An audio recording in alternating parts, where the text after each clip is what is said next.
Come mettere una suoneria personalizzata su Android.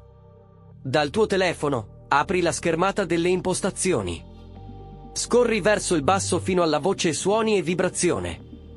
Fai clic su Suoneria per entrare nel menu dedicato.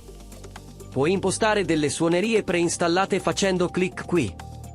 Decidi per cosa cambiare la suoneria. Puoi cambiare quella principale del telefono, quella della sveglia, degli eventi o delle notifiche.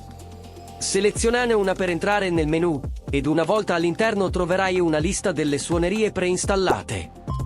Potrai cliccare su ognuna di esse per ascoltarle. Quando hai scelto lasciala selezionata e fai clic sulla freccia indietro per confermarla.